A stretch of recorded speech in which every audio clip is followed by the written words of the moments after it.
Today I'm going to show you how BMW's xDrive all-wheel drive system works. So here I've got the manual transmission from an E90 2011 BMW 3 Series, and that's going to feed the rear wheels, but also attached to it is the transfer case in this area here to feed the front wheels. So we're going to take this whole thing apart to see how it works. Taking a look around the back here, we do have the shifter. Also around the back here we have the flange for the drive shaft that goes towards the back of the vehicle. This transmission is situated longitudinally underneath the middle of the vehicle because it is a rear wheel drive platform. Now the all-wheel drive system is housed inside of this hump over here, and there normally be a motor here that controls that attaches to it, but it's missing. Now I'm going to start around the back here. We got a bunch of E12s and 10s.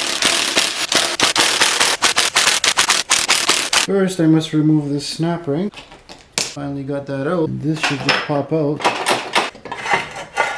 Boy, it looks dirty. And taking a look at the xDrive system here with the cover removed. Essentially, the output shaft from the transmission is going to bypass these two here and go directly to spin the rear wheels. Now, teeing off of that, we have this part that's moving, which is part of a clutch pack. Now, if this clutch is not engaged like it is now, then this gear is not going to receive any of the torque from the transmission, and it's just going to be a rear wheel drive only. That's going to work great if you want to do day-to-day driving to save fuel, so you don't have all of these mechanical losses, but also if you want to go drifting around the track. However, if you engage the clutch here, some of the torque is going to be transferred from the rear wheels over to these gears over here to turn the front wheel. And the torque split between the two is going to depend on the gear ratio over here, as well as how much you engage this clutch. And the engagement of this clutch here is what's key to how the xDrive system works here.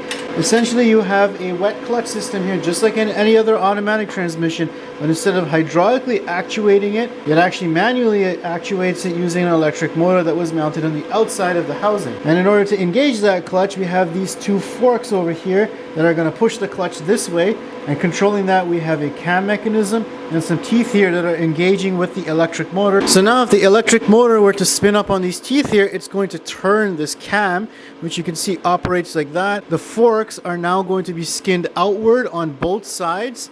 And if you look up here, you'll see that the clutch is now starting to engage itself to squeeze together. Now, the good thing with the electric motor is, once it's calibrated, you can dial in exactly how much you want to engage this clutch, so you know how much torque gets transferred from the rear wheels over to the front wheel. Now, looking even closer here, you'll see there's a ball ramp style mechanism in here. As this arm moves outward, it causes that to push the clutch in. Also note there's no center differential in this xDrive system. Essentially, any differences between the front and rear wheels will be taken up by some slip in the clutch. Now, having an electric motor allows you to very constantly and quickly vary the torque from the front to the rear, and you don't have to have it completely locked up like you would in a 4x4 truck.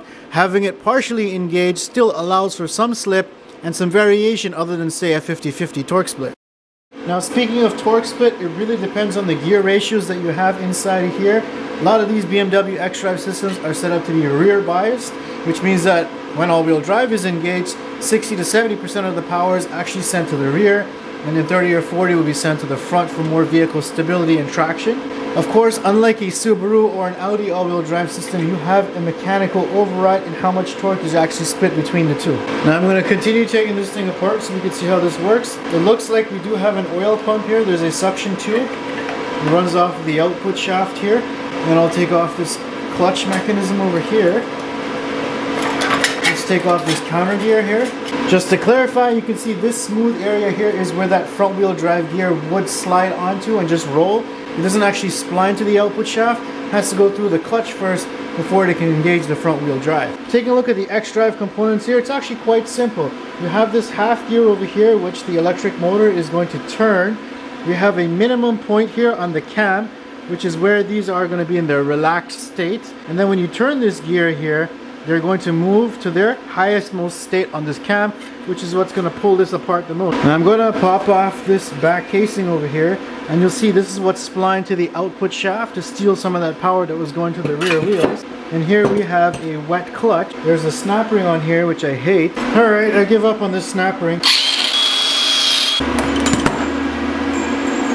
Yeah, that went flying. Alright, now we can take off this clutch pack.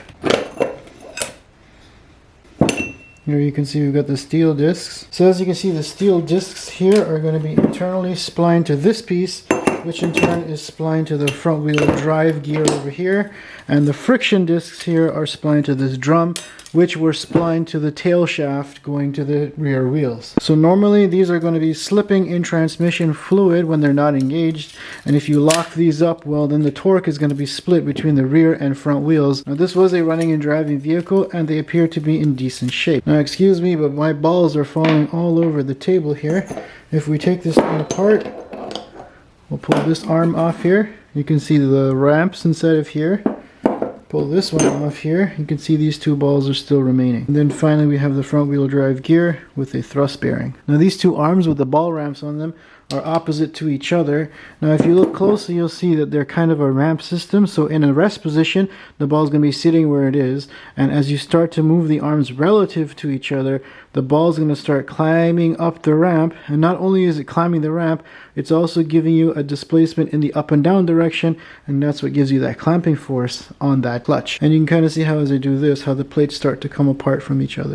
Now, in order to understand the theory of how the all-wheel drive system works, you have to remember that torque on a wheel or a gear is equal to the force applied multiplied by the distance or the size of that gear. Now, one note is if your vehicle is sitting on ice, there's no force that can be applied as that wheel is just spinning around, and therefore the torque going to that wheel equals 0. Essentially, we've got the engine's power coming off the back of the transmission through this gear here. We've got the rear gear and then the front gear. Now, if you look at the free body diagram of this gear here, you have two forces, one going to the rear and one going to the front, and you have to add those two forces up before you can multiply it by its distance in order to equate to the engine's torque. So essentially the size or the gear ratio between these two here are what determine the power split between the rear and the front. Now, as we saw, there is a clutch that sits between the front axle and the output shaft, and that allows the computer to determine the torque split. Now, when that clutch is completely locked up, we have 70% of the torque going to the rear and 30% going to the front because of the gear ratio, and that's on dry pavement. Now, if we introduce ice and snow into the mix, well, your rear wheel could potentially spin, and that will cause its force to go down to 0, and therefore no torque be applied to the rear,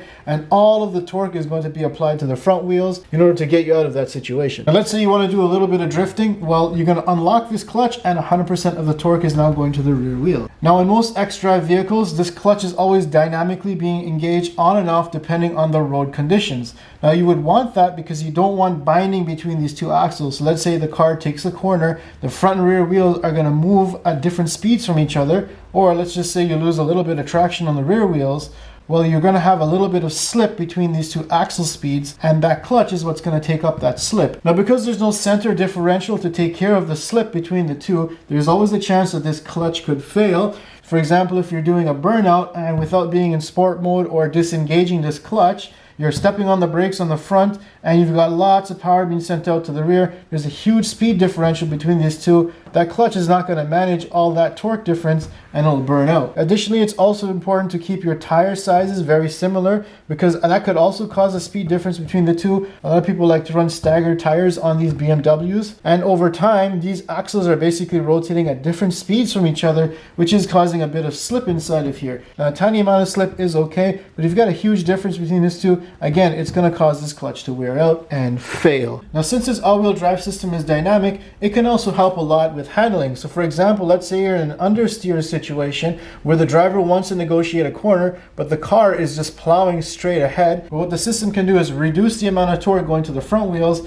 and send it all to the rear, and that will create a moment about the center of the vehicle to help it turn into that corner a little bit better. Now, if you're really in a bad situation, the stability control could kick in to apply brakes on the inside wheels to force the torque to go on the outside wheels to also help with that moment. And this also works for an oversteer situation. So let's say you're trying to negotiate a corner and the back end is sort of kicking out, so you're sort of drifting. Well, what happens is the system can now apply full torque to the front wheels, which in turn is going to remove torque from the rear wheels, and that's going to help create a counter moment to straighten up the car so you can negotiate that corner properly.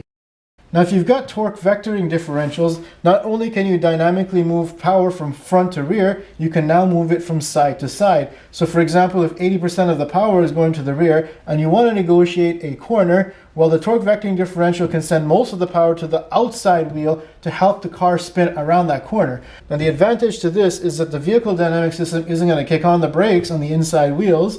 nor is it going to reduce the engine throttle. Therefore, you can power through that corner without actually slowing down. I kind of like this all-wheel drive system. It's very mechanical with cams and ball sliders, with the exception of having a clutch as a wear point as you slip between the front and rear wheels. But how often does that happen? It's not like anybody does burnouts in their 3 Series anymore. I'm finding a very difficult time removing this half of the case. I've removed all the detents inside of here on both sides. I'm going to go ahead and remove this back plate over here with these E-Torx bolts. So I'm going to remove this.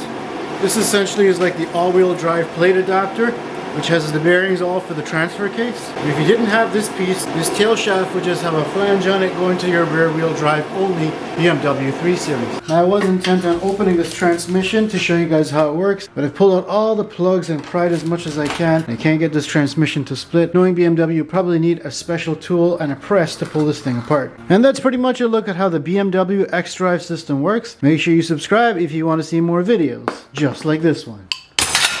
Oh yeah, here's a little look at my cardboard notes that I made behind the scenes just for this video. Let me know what you guys think about my new whiteboard explanations.